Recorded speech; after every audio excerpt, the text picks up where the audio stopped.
right. Well, what is 24 hours? Still trying to process everything from yesterday. Really, really proud of our team and the way they competed yesterday. And today we'll take a day off and we're just going to meet as a team and just kind of take a deep breath and get ready for the week to come. We got to put the disappointment of yesterday to bed and start getting excited about this NCAA tournament. As we expected, our RPI moved up. Even with the loss to Rice, our RPI is 24 this week. We'll remain in the top 25 this week, and so we're locked for the NCAA tournament, and that's what we've worked so hard to be in a position to do. And so now we just wait and see where we end up in the NCAAs, and kind of take a deep breath, enjoy a little time at home for Thanksgiving with their families, and get back up and do this one more time. Coach, they say it's hard to be the same team twice, but you guys had to play the same team in 5 sets in less than 2 or 3 weeks. I mean, how hard is it to beat a team like Rice twice like that? Well, I'm not so sure it didn't work out like it should, between 2 teams of our quality. We've both been in the top 25 all year. We played Rice 13 times since we've been in Conference USA, and it's gone 5 sets, 8 of those 13 times, which is remarkable. And so, again, this is the last year we're going to be playing each other because they're moving on, and we both are top 25 teams. And I don't know that that's not a pretty fair way to end this thing, right? We win a regular season championship, they win the tournament championship.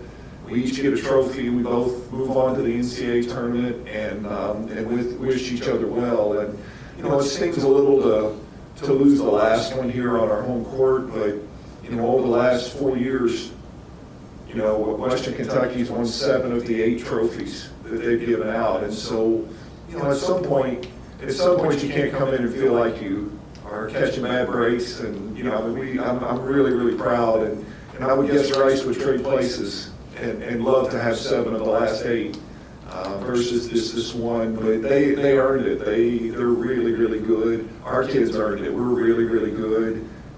So I wake up this morning grateful. I wake up this morning, like what has to happen for you to? I've said this before, but what has to happen for you to just be grateful? And our team is 28-3 and been in the top 25 all year, and got a championship already in our possession, and are getting prepared for the NCAA tournament, which we're a lock for. So I find myself, as the day goes on, my coffee's kicking in, and I'm getting excited for the next chapter, which is the NCAA tournament. No, obviously the girls are pretty down about it yesterday, but now coming to this week, what you just said, you've won so many games, you've won so many championships. Is that your message to the team this week as they get ready for the selection show on Sunday? Mm-hmm. Isn't that awesome? Isn't that awesome that the girls were so devastated to lose yesterday? I think that's such a great testament to who they are as competitors, because complacency creeps in, but it just doesn't for these kids, and it's supposed to hurt. When you care that much and you work that hard and you play that well and you put yourself in a position. And so, I'd love to take those tears away from them, but at the same time, I think it's a pretty awesome testament to how much it means to these kids on a daily basis. And, as I told them in the locker room afterwards, I'm disappointed for you, but I'm not disappointed in you. And, you guys played your guts out, and, surely people that were in those stands saw that and understood that, and are able to tell that it's one thing if you lose because you get rattled. It's if you lose because you come out flat. If you lose because, when you're a big favorite and you just weren't ready to play. These were 2 heavyweights, man, swinging away at each other, just like we have, time and time again. And, we've been fortunate to be on the good side of it many, many times. And I feel very blessed to say that the one time that we weren't, we're in a position to be an NCAA tournament team anyway, which is the ultimate goal. And so I'm really proud of our kids. I told them, go home, be sad, be mad, be disappointed, be all those things. But by the time we meet tomorrow, you better have gratitude in your heart, and you better be excited for the next step, and I think that's what we'll get when we meet today.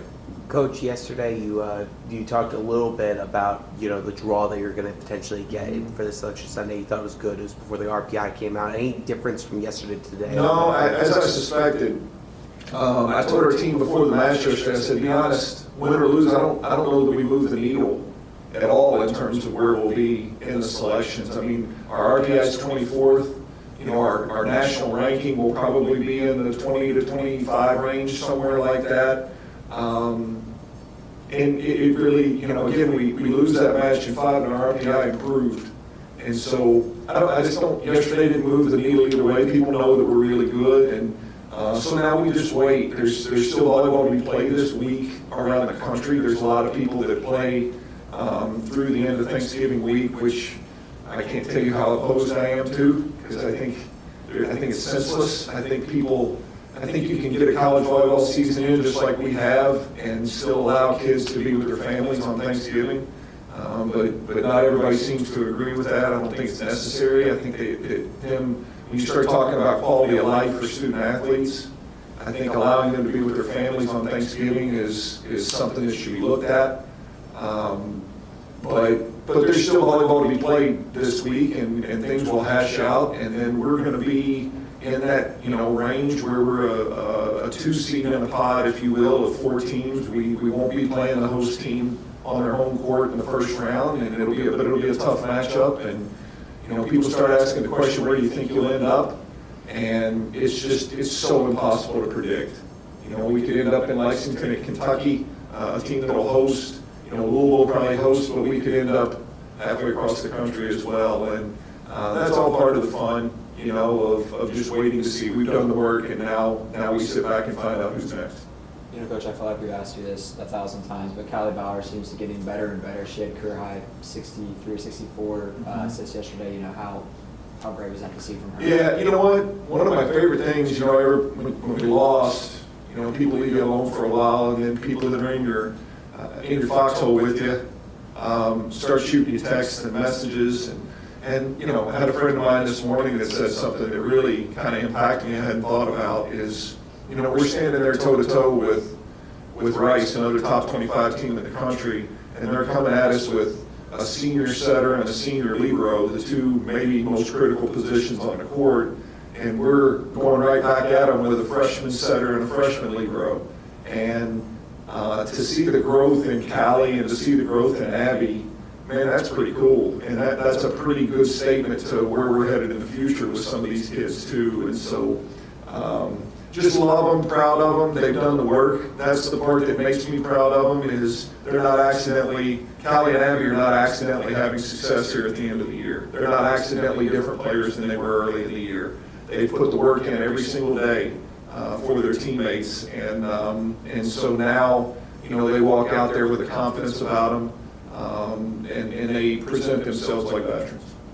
To piggyback off that, at the start of the season, we were talking about you lost 8 players or however many it was, and you've been talking about you're vulnerable and all that throughout the season, and yet you still got to the 5th set of the conference championship. How much of a testament is that to the players and coaching and the program in general? It's unbelievable. Again, we graduated 6 seniors.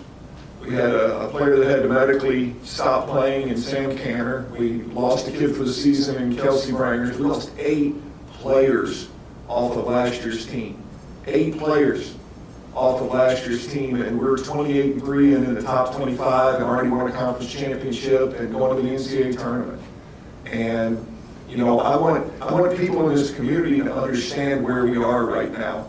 You can be sad that we lost yesterday, but you need to be crazy proud of what this team has done and excited about the next week or two. We're going to have a selection show a party on Sunday to celebrate and find out where we go next. But this has been a remarkable year. And although I'm sad for our players for yesterday, I am filled with gratitude for the season that we've had. We are 28-3 and have not left the top 25 all year, replacing 8 players from last year. And so I was I was in a dark room last night where it was quiet, didn't want to be talked to and all that, but I'm over it. And you wake up this morning and you realize what these kids have accomplished, and when you see the display that they put on yesterday, and I hope people in this community are more excited about it than they ever have been, because it's remarkable. We've worked really hard to put ourselves in a position to be an at-large, candidate to the NCAAs, and we are. And for this team, with everything it's battled, man, this is good stuff, and I'm looking forward to the next week or two. Coach, a name that doesn't pop up as much in the stats as the bigger names that y'all have is Kennedy Coyle. What has she kind of brought to the team this year, especially with depth? Yeah, we were talking about Kennedy in my office this morning. Kennedy's grown all through the year, but Kennedy grew throughout that match yesterday. And that's what young players do. You have to be in big moments. And early in that match, Kennedy was taking some really tentative swings. And as the match went, I went right to her, as I do. They'll all tell you I'm pretty blunt and direct, and I said, Kennedy, you got to go for it. You got to let it fly in these moments. You're not gonna tip your way into a championship. And the best swings Kennedy Coyle took in that match were in the last set or two of that match. Big blocks, physical swings, all those things, and right before your eyes, you're watching kids grow up. Abby Schaefer against Louisville in the first big match of the year out here had a nightmare performance. And then in the second biggest match of her career out here in front of a big crowd again, she's out there sticking pass after pass and flying around and matching the libero from Rice in dig totals. And man, that's what this stuff is about. And so I'm really proud of them. And Kennedy has shown that same growth as a young player that so many others have. What you doing for Thanksgiving? Well, we're going to spend time with family. I'd like to tell you, if you think the Hudsons, if you think Miss Hudson is going to be getting up basting the turkey every couple hours throughout the night to make sure that that's not kind of how it rolls at our house. But we will spend time with family. We'll let somebody else do the cooking and show up. But it's a great break. And what a perfect holiday, right? At the end of our season, Thanksgiving.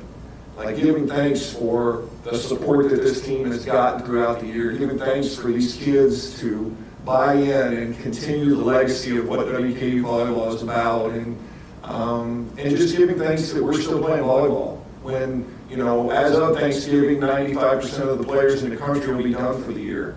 And so a lot to be proud of, a lot to be thankful for, and I'll probably eat too much and sleep on the couch like you guys all will behind the cameras. Favorite food next year? Favorite Thanksgiving food? Go-to option. Is it fair to make it a combination, because it's none of them are standalone? But the turkey, you got to have the turkey, the dressing. You call it stuffing or dressing? I call it stuffing. Okay. But I can go dressing. The turkey, the stuffing, and the mashed potatoes with the gravy making its way around all of it. None of them stand alone or any, but together, man, that's what makes it right there for me. So those are the things. Let's don't muddy it up with a bunch of vegetables or cranberry sauce or anything like that. Let's keep it right there with those things, and I'm in a good place. Anything else for Coach? That's awesome. Thank you guys. Thanks, Coach.